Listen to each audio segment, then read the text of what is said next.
Here's to going even when you don't want to go. To moving forward when you're uncomfortable, to stepping up when you're fearful. Here's to courage. I was talking to a friend of mine earlier today about understanding the difference between two things. On one hand, the fear that presents itself when we're growing, leveling up, right? Like we've all felt nerves before a big event or an important life change, things like that. And then on the other hand, the emotions that arise when we start to feel like something isn't right for us. Similar discomfort, but not quite the same. We feel nervous or uneasy because we know we're misaligned. And where we landed in our conversation was that when you were on the edge of that metaphorical cliff, and your body's pushing back, your heart's pounding, your mind is racing, you're nervous, you're fearful. The question worth asking is, will I be disappointed in myself if I don't go through with this? Will I be letting myself down here by turning back?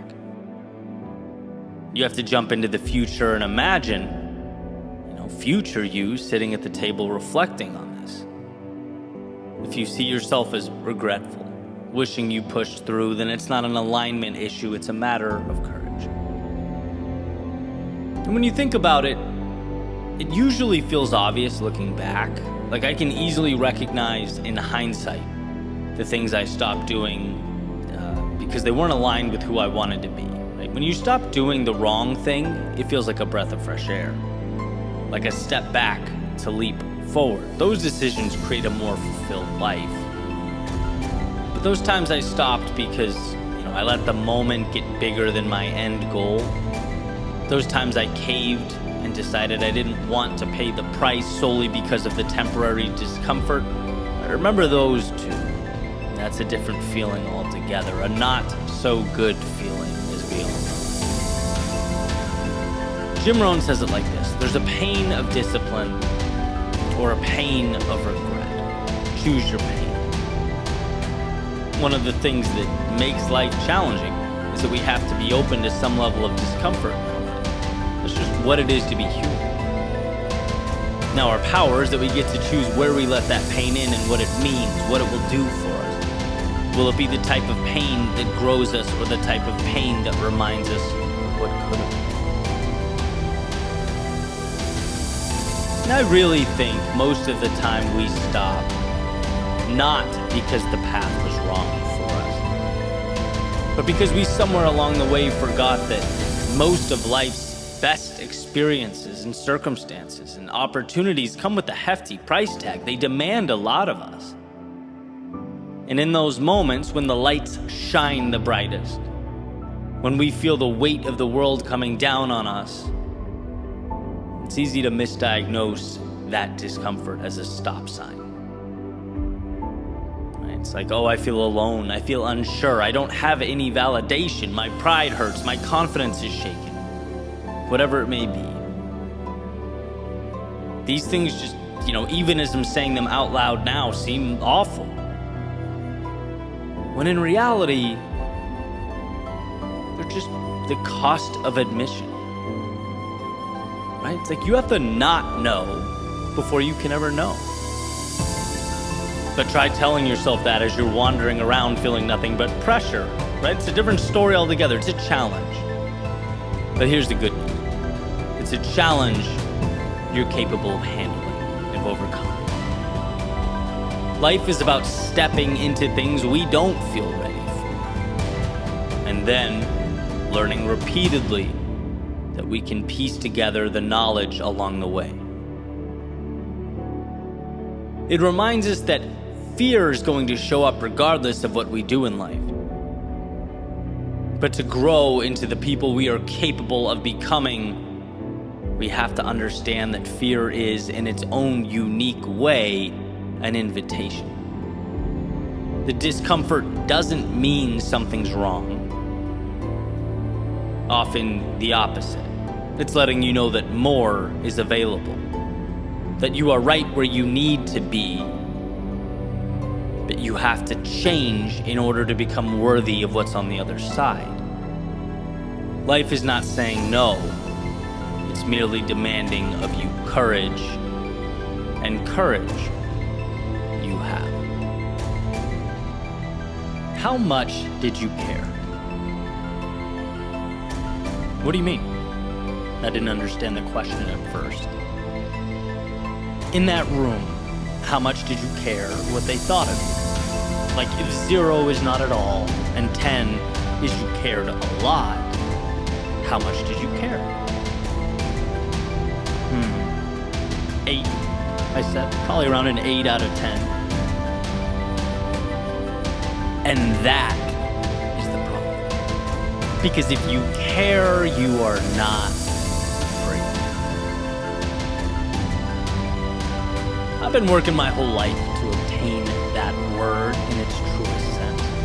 Freedom. And I made progress. The world around us is tough to change, but most things worth changing are tough. I've uprooted and walked away from people that brought me down plenty of times. I've walked away from places that just weren't me. I've committed to carving out a path that I deem meaningful in my life. See, but you can always turn your back and walk away from people, from places, from situations. Here's a little caveat no one seems to tell you about, though. You have to take yourself with you. There's no destination to which you can arrive without your thoughts.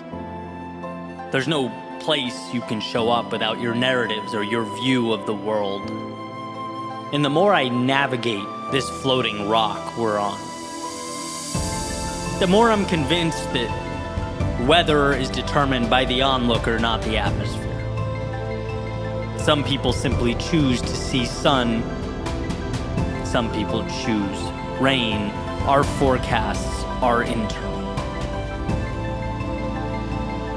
I've referenced this book often because it's one of the few cheat codes, not to any subset of reality, but to life in general, that allows us to reverse engineer true contentment. It's called The Top 5 Regrets of the Dying by Bronnie Ware, where she speaks with mostly older people during their final days, asks them what they would do differently if they could do it all over again. Regret number 1, and we can actually stop right there, is I wish I'd had the courage to live a life true to myself, not the one others expected of me. Meaning, the number 1 thing people wish they did differently was care less.